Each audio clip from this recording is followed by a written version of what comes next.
Hi, thanks for joining me today. I've got a fun problem involving arithmetic progressions. Firstly, let me define what an arithmetic progression is, and then we'll get into the problem. Okay, so an arithmetic progression is a set of this form here. So I call it SAD. Now, in general, A and D can be positive, negative integers. It doesn't really matter. But in today's video, all I care about are when A and D are both positive. Okay, so A and D are positive integers, and SAD is an arithmetic progression defined to be equal to the set of A plus ND, where n equals 0, 1, 2, 3, and so on. So SAD is equal to A plus D, A plus 2D, A plus 3D, and so on. So for example, if A was 2 and D was 3, we would have set S2 3, and that would equal 2. 2 plus 3, which is 5, then 2 plus 2 times 3, which is 2 plus 6, which is 8, and the next one would be 11, and then the next one would be 14, and so on. So it's a set of infinite numbers. Now, let's go on to today's problem. We want to know, can we partition the natural numbers into finitely many arithmetic progressions with distinct step sizes? So perhaps one thing I should have said is when we define our arithmetic progression, A is our starting term and D is what's known as our step size, because you can see we're going up by D at each term. Okay, and so we want to know, can we partition the natural numbers into finitely many arithmetic progressions with distinct step sizes? Okay, so firstly, what do we mean by partition? So we want to find, does there exist A1, A2, all the way up to AN? So that's our n finitely many arithmetic progressions. And then, of course, we'd have a corresponding D1, D2, Dn. Each of these are positive, such that SA1, D1, union SA2, D2, union all the way up to the last term, which is SAN, Dn, equals n. So when we take the union of these n arithmetic progressions, we get the set of natural numbers. But by partition, we also require them to be pairwise disjoint. So that simply means when we have I and j distinct numbers, S of AI di intersect S aj dj is going to be the empty set when I and j are distinct. Okay, so for example, this set here, 2. So the one we had before, 2, 5, 8, 11, 14. And then if we look at the set 3, 6, 9, 12, so on. Okay, they're both arithmetic progressions and they're pairwise disjoint.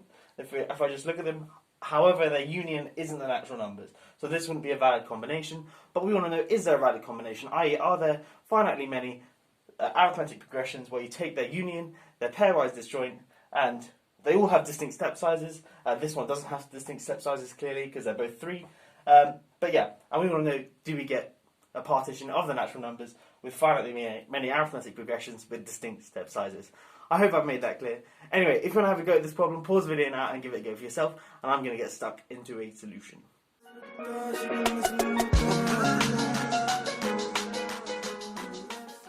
Okay, so the answer is yes, but only in the very trivial case.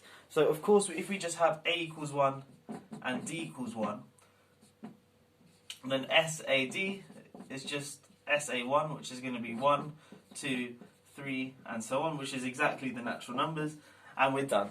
But this is quite trivial, it's quite boring, so perhaps we can modify the question to go, are there any non-trivial solutions?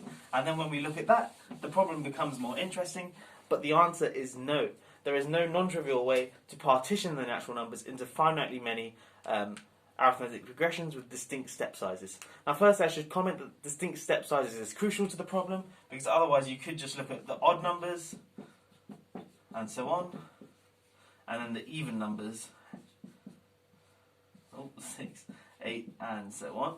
Okay, clearly when you take their union, you're going to get the natural numbers, and each of them they're pairwise disjoint, so if you take any element in here, it's certainly not in there, and vice versa. If you take any element in here, it's certainly not in there. And thus, these guys are a partition of the natural numbers, but of course they have the same step size too. Okay, so we look at the case when the step sizes are different, and that's really important. Again, the answer is no, and we're going to prove it by contradiction. Okay, so suppose we could. So suppose n equals S of A1, D1, union S of A2, D2, and so on, union, all the way up to some SAN, Dn, where each of the d1, d2, d3, all the way up to dn are distinct. So without loss of generality, we have d1 is less than d2 is less than dot dot dot is less than dn. Now what we're going to do is actually use complex numbers to prove that, or to arrive at a contradiction. Okay, so firstly consider this thing here. The sum from n equals 1 to infinity, so the sum over the natural numbers of z to the n, where z is some complex number less with magnitude less than 1, so this thing makes sense, it's a geometric series, and this guy equals z over 1 minus z. Okay, great. But now, because this is an absolutely convergent series, we're allowed to reorder the terms, that's absolutely fine. So this guy here is also the same as if I did, well, if I write this out first, it's z to the 1 plus z to the 2 plus z to the 3 plus so on. But remember, by our assumption, which we're going to arrive at a contradiction for, but by our assumption, we can write the natural numbers in these sets here. So this is z to the a1 plus z to the a1 plus d1 plus z to the a1 plus 2d1 plus so on. Again, they're the same for a2 and d2, and then the same for a3 and d3, all the way up to z to the an plus z to the an plus dn plus dot dot dot, all the way up to z to the an plus, carrying that on to infinity, plus z to the an plus 2dn plus dot dot dot. Okay, so that's sort of our assumption that we can partition the natural numbers into these arithmetic progressions. Now each of these guys here are geometric series. This first term here, let me rub this off. So this guy equals this guy.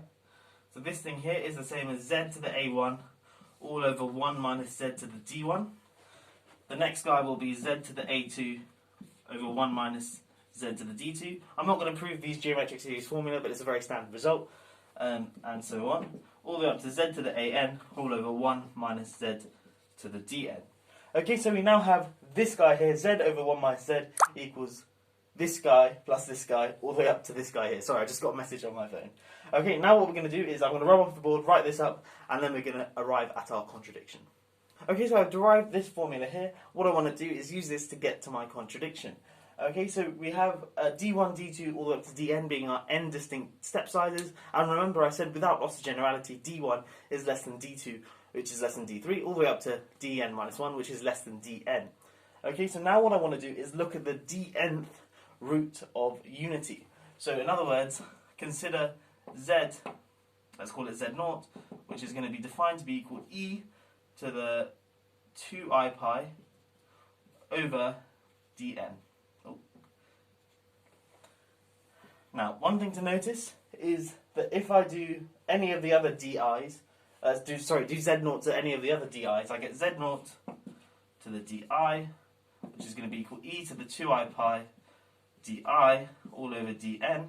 But remember, di is always less than dn when di does not equal dn. So this guy here is going to be, or this exponent here is going to be less than 1. So this thing here is going to be sort of e to the 2I pi times some number lambda, where lambda is less than 1. And thus this guy here in particular is not going to be 1. Because obviously for this thing here to be 1, either we basically need d1 over dn to be an integer, but because e to the di are positive, and all of them are less than dn, that means that it's going to be some fraction between 0 and 1, but not including 0 and 1, and thus in particular is never an integer. So this guy here is never 1.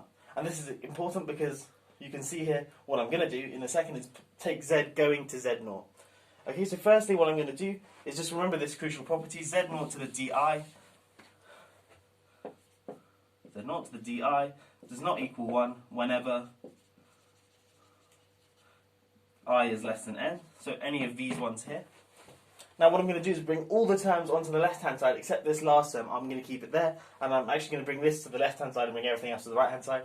So I get z to the an all over 1 minus z to the dn is equal to z over 1 minus z minus z to the a1 all over 1 minus z to the d1 minus dot dot dot all the way up to, let's get rid of this second, minus z to the a n minus 1 all over 1 minus z to the d n minus 1. Okay, great. Now, what we're going to do is take the limit as z approaches z0 on both sides. Okay, so remember, if I take, so z0 is equal to e to the 2I pi all over dn. Now if I take z going to z0, this thing here, firstly, because dn is bigger than 1, this thing here is again going to be some fraction between 0 and 1, so this guy here is not going to be 1. So this guy here is well defined, this is just going to be z0 all over 1 minus z0. Similarly, this thing here is going to be z0 to the a1 all over 1 minus z0 to the d1. And remember, this guy here is not 1, so this thing here makes sense. And all of these things on the denominator are never 1, so I can just write them out. Okay, so the right hand side makes perfect sense when I take z going to z0.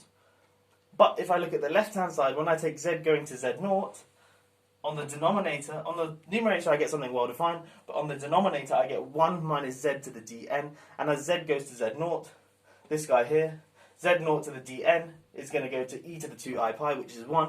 So on the denominator we're going to get 1 minus 1, which is 0. So this guy here goes to infinity in some direction, but in particular it's unbounded. But it equals something which is nice and well defined, is the sum of finitely many terms. So this guy here is well defined and is some bounded finite complex number. So we get an unbounded number equals a bounded number, which obviously doesn't make any sense, and that's where our contradiction comes into play, and thus we can't partition the natural numbers into finitely many arithmetic progressions with distinct step sizes. Okay, I hope you have enjoyed this video. If you are new here, please do consider subscribing and checking out some of my other fun maths videos as well. But that's all for now. I'll catch you in the next one. Have a great day.